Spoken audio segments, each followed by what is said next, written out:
mastery. It was that moment I was doing a treatment and I looked up at my mentor like I had the year before. She had 50 people around her table watching her demonstrate the technique.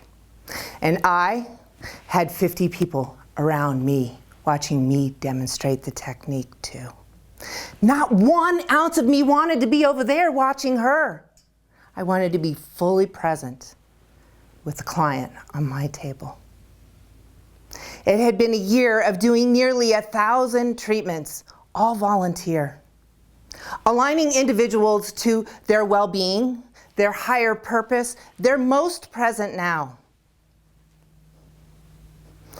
In that moment, I knew I had reached mastery. I was so elated. I remember feeling so much bliss. My perception, it was wide open. My heart, I never felt so big. I went home, I was riding that state of bliss, and my children, they could feel it too. My son, my 13-and-a-half-year-old son, Mom, you're so beautiful, Mom. I love you. How many of you wish your teenagers would talk to you like that? Yeah, thank you. And Mom, got a bit strange. I was wondering, what was that all about? On day 3, Mom. You know, I was cramping. I was itching for my personal space. And my son, he wanted some food. So, of course, we went into the kitchen and he was, I felt like a dog and I was wagging my tail. That was my son. And I said, son, I need you to stand over here because I'm going to be cooking and, you know, I'll be using knives and hot pans and I don't want you to get hurt. And the look that he gave me was the look of unconditional love. And I didn't understand it. I was confused. I had never seen that look out of a teenager. Newborn babies, kittens, puppies, yes. But my 13-and-a-half-year-old son? So I gave him one of those looks of suspicion, mistrust. Like, what do you got going on there? What are you trying to get out of me? I violated his trust. And you know, trust gives benefits or it costs taxes. And that day, I began to pay taxes as my son started to develop symptoms. First, it was the teacher at school called me, your son, he's despondent.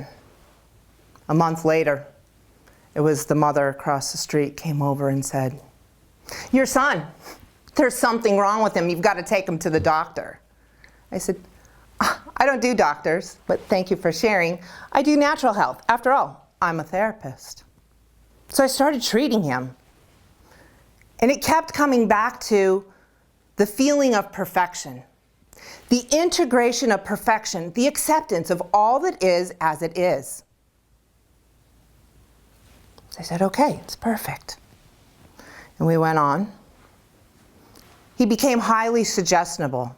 He'd watch those sitcoms, you know, where the little sister would taint the food and, you know, put pepper in the pudding, and the brothers would get upset.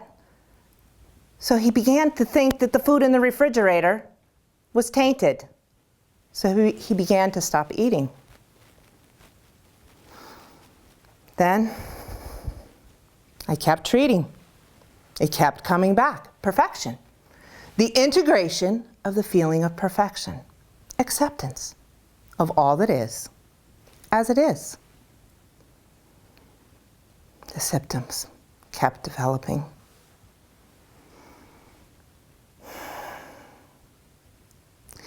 He'd wake up in the middle of the night.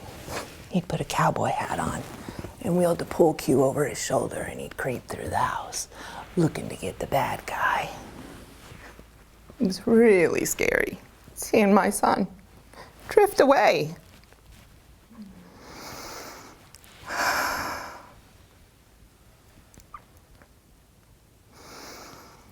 Finally, you know, we were under a sacred contract. And this had gone on for 6 months, kept coming back to perfection. The integration of the feeling of perfection, acceptance is all it is as it is. And I'm thinking, how is this perfect? Divine intelligence, please tell me, how is this perfect? This is not my son. What is going on here?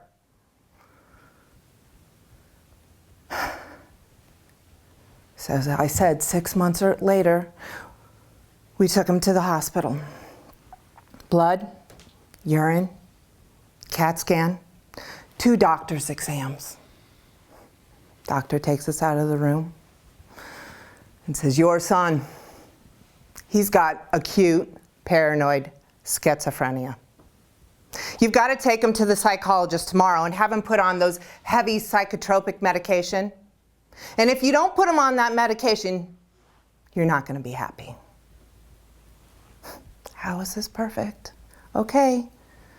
His 14th birthday, we go into the psychologist's office.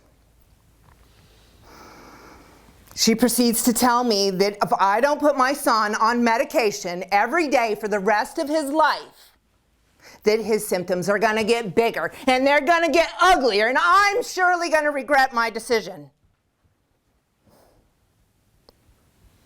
I didn't understand. What could I do? I took the pills. We walked out of the office. We got into the car. It was my son's 14th birthday. As I popped that pill out of that aluminum package, I began to cry. And my son, he reached over. He put his hand on my shoulder, and he said, in the most clear and lucid way, it's going to be okay, Mom. It's going to be okay, Mom. As I handed him the pill, I was so confused. I didn't know, how is this perfection? Please, divine intelligence, tell me, how is this perfection? And that week I was due to go off to a training with my mentor.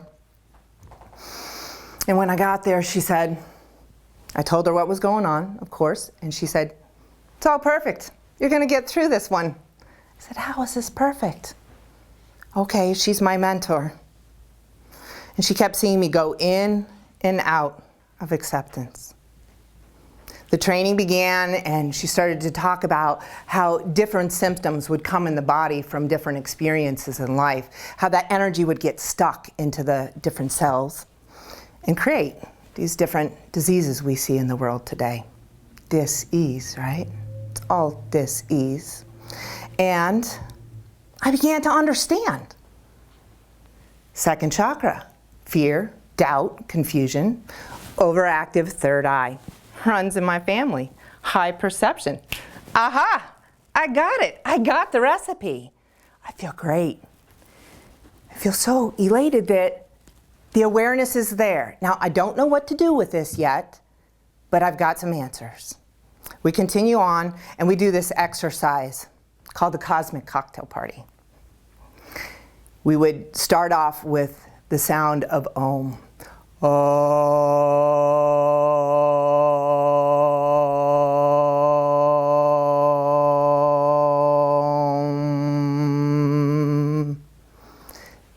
The universal consciousness, the unity where we all exist. And then it'd go into cocktail party music, baby. Hey, nice glasses. And you know, there was this older lady when we started the training, something about that older lady. I felt this connection. Have you ever had one of those times when you felt that connection, that love, you just knew something about that person? Yeah, thank you.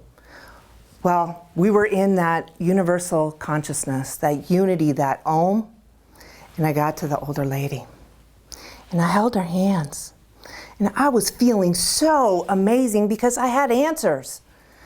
And you know, my feet, they felt so grounded. They were like in the magma of the earth. It was like I was having the hot tub jacuzzi experience. And I felt so tall, higher than any skyscraper. And my voice, I could feel it resonating in the palm of my hands and in the soles of my feet. And my heart, it was wide open. Because I knew divine intelligence had a plan. So when I held that older lady's hands, I was just pouring that love to her. And she began to cry. And cry. And I didn't understand. Why was she crying? She continued to cry. The exercise ended. She went off to the bathroom and she came back. She says, I know what it was. I know why I was crying. It was that look.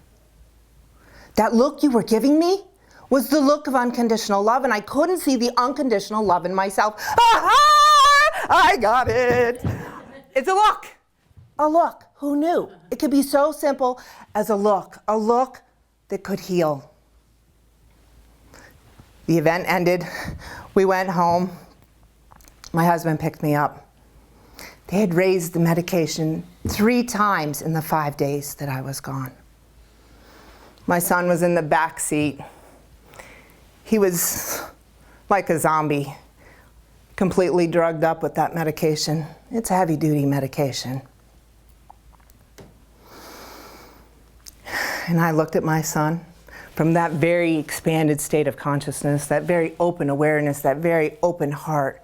And I looked at him and I said, son, I'm your mother, and I love you. And I will never leave you. I will support you. I will guide you.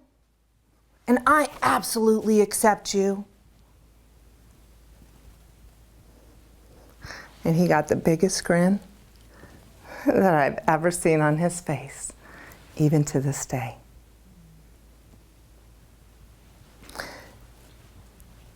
That week, we dosed down the medication just the way it had been increased the week before. My son was done. No more medication. No more incidents. It's 10 years have passed now. No more incidents. No regrets. I surely appreciated my actions of listening to divine intelligence, listening to that pure love, that acceptance, knowing that we are all more than enough. That connection, a look, that heart-to-heart acceptance. So many of us have missed out on acceptance. And it only takes a moment and an open heart. It's not that hard. And today, I'm just going to request of you that you consider, what does the look of unconditional love look like? Have you ever seen it? I could give you a clue. You could look at the babies. You could look at the puppies. They certainly come in with that love. And if you can't find it out here, go look in the mirror and give yourself that unconditional love, that acceptance, that connection with your highest self, with your true self, so you can come out here into this world and we can change this world and we can connect and we can communicate with the simplicity of a look. So I want to thank you. It's been my great honor.